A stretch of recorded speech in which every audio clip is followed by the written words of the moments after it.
नमस्कार and welcome you to world affairs. मैं हूं प्रशांत धवन। नाउ इंडिया ने रीसेंट टाइम्स ने अब तक की सबसे बड़ी इन्वेस्टिगेशन टीम भेजी है रशिया में, क्योंकि रिसेंटली आपको पता होगा मैंने इस पर वीडियो भी बनाई थी कि रशिया ने एक आतंकवादी को धर लिया था रशिया में ही, जो टर्की से होते हुए रशिया के थ्रू इंडिया में सुसाइड बॉम्बिंग करने के लिए आ रहा था।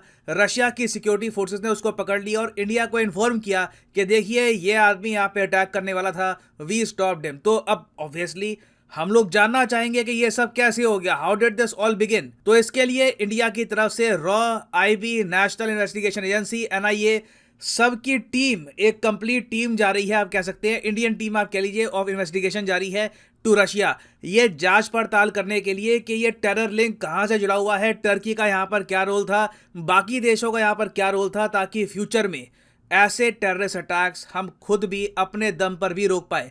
अभी तो रशिया ने बचा लिया, मगर ऑब्वियसली हर बार रशिया पे हम डिपेंड नहीं कर सकते, we have to be self dependent. तो इस वीडियो में हम बात करेंगे कि उज़्बेकिस्तान का यहाँ पर क्या रोल सामने आ रहा है। बहुत कुछ आपको जानने को मिलेगा, so a lot to know, a lot to discuss as always. But before we begin, आगे बढ़ने से पहले आपसे क्वेश्चन पूछूंगा। क्वेश्चन यहाँ पर यह है कि 24 अगस्त है आज की डेट। आज किस कंट्री का इंडिपेंडेंस डे सेलिब्रेट किया जा रहा है दुनिया भर में, स्पेशली यूएस और यूरोप में, अंडर हैवी जियोपॉलिटिकल प्रेशर?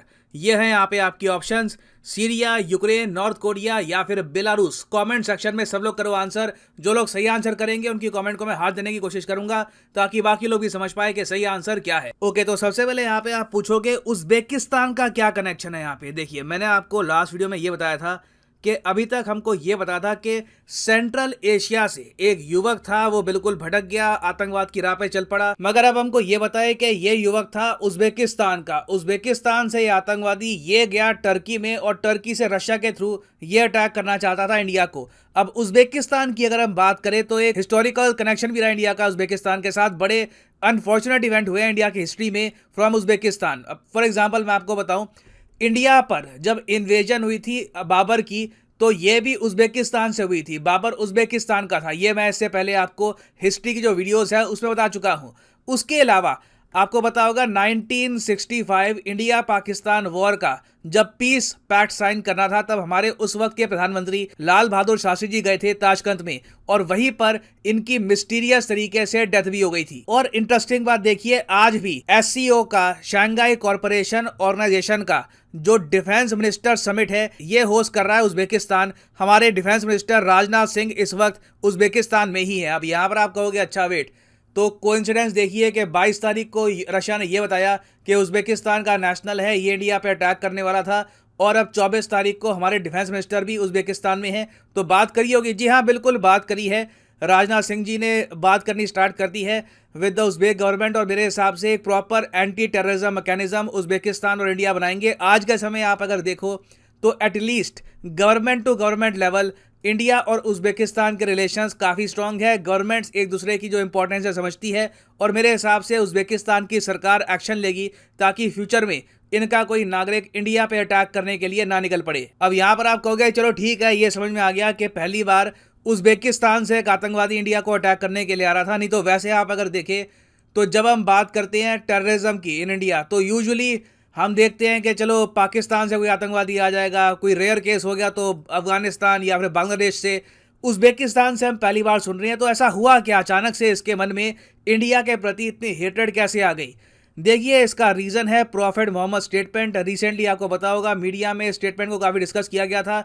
मैं नुपुर शर्मा केस की यहाँ पर बात कर रहा हूँ, तो उसी स्टेटमेंट को लेकर ये बहुत ज़रा गुस्सा था, और ऑफ कोर्स इसको रेडिकलाइज किया गया, और ये आप कह लीजिए भारत पर रिवेंज लेने के लिए इंडिया पे अटैक करने वाला था। मगर तब भी हमारी इंटेलिजेंस एजेंसीज के लिए समझना बहुत ही इंपॉर्टेंट है कि जो ये नया थ्रेट खड़ा हो गया इंडिया के लिए सेंट्रल एशिया से, जहां पे टर्की में जो कई ग्रुप्स हैं, ये सेंट्रल एशिया के जो नौजवान लोग हैं इनको रेडिकलाइज कर रहे हैं, इससे इंडिया खुद को कैसे डिफेंड कर सकता है, ये समझना बहुत ही इंपॉर्टेंट है। क्योंकि ये लिटरली आप कह सकते हैं ऑल टुगेदर एक डिफरेंट टेरिटरी है, जहां पर हमारी इंटेलिजेंस इससे पहले इतनी ज्यादा एग्जिस्ट करती नहीं थी ना। इस सब के बियॉन्ड अगर मैं बात करूं तो रशिया भी यहाँ पर एक छोटी सी जियोपॉलिटिकल गेम खेल रहा है। मैं देखो यहाँ पे ये कहूंगा, फुल मार्क्स टू रशिया, इन्होंने टाइमली ये इस आतंकवादी को रोक दिया, और डेफिनेटली रशिया ने इंडिया में कई इनोसेंट लोगों को बचाया है इस आतंकवादी को रशिया में ही धर के।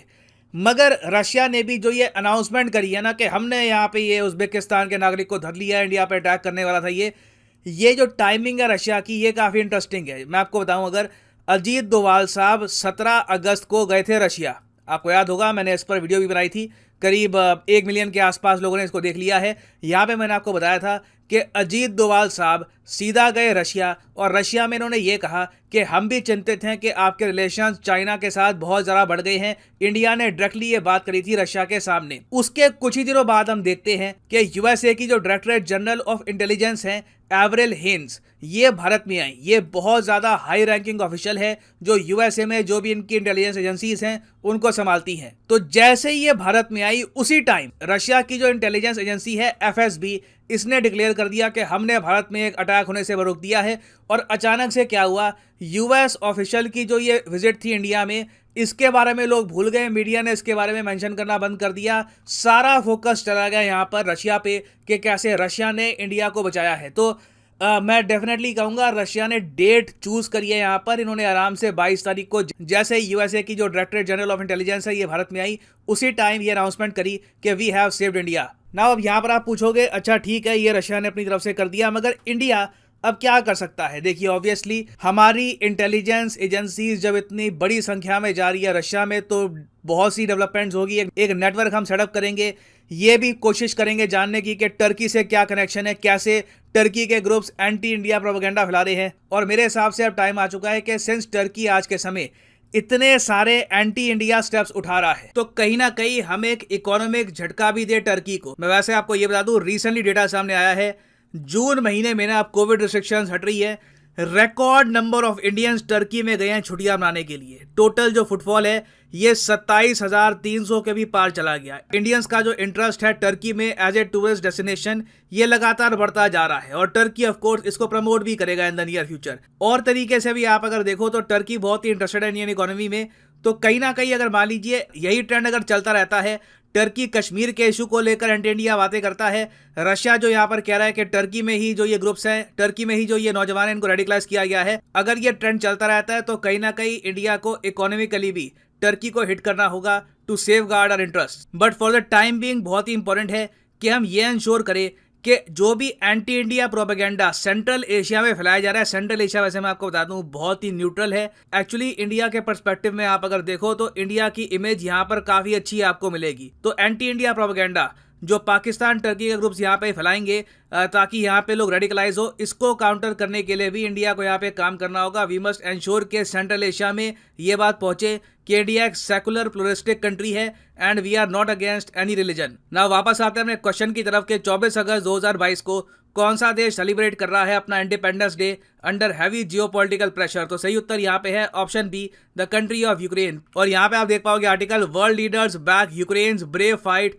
एज इट मार्क्स इस इंडिपेंडेंस डे। यूक्रेन का इंडिपेंडेंस डे पूरी दुनिया में डिस्कस किया जा रहा है, क्योंकि ये भी एक आशंका जलाई जा रही थी कि हो सकता है कि 24 अगस्त को ही रशिया एक और बड़ा अटैक लॉन्च करे यूक्रेन पर, ताकि इनके इंडिपेंडेंस डे में इनका जो मनोबल है ये कुचल दिया जाए। बट अभी तक रशिया ने ऐसा कुछ किया नहीं है। उल्टा ज़ेलेंस्की अब कह रहे हैं कि हम रशिया पे काउंटर अटैक करेंगे और इस पूरी वॉर को हम जीतेंगे। और हाँ, बहुत लंबे समय के बाद फाइनली अनअकैडमी की जो सेल है ये एक्टिव हो चुकी है। सिर्फ कुछ ही दिनों तक ये सेल रहेगी। यूजुअली आप देखोगे अनअकैडमी के सारे कोर्सेज पर डिस्काउंट होता है 10% के आसपास। अब ये डिस्काउंट कुछ दिनों के लिए, 2-3 दिन के लिए 20% का हो चुका है। तो किसी भी एग्जाम की आप तैयारी कर रहे हैं, SSC, UPSC, bank, NEET, IIT, JEE, आप परचेज कर सकते हैं इनके अनअकैडमी कोर्सेज। सीधा 20% आपको डिस्काउंट मिलेगा। तो लेट्स से फॉर एग्जांपल आप प्रिपेयर कर रहे हैं फॉर यूपीएससी, तो यूपीएससी पे यहाँ पर करिए क्लिक, और यहाँ पे आप देख पाओगे सीधा 20% आपको डिस्काउंट मिलेगा।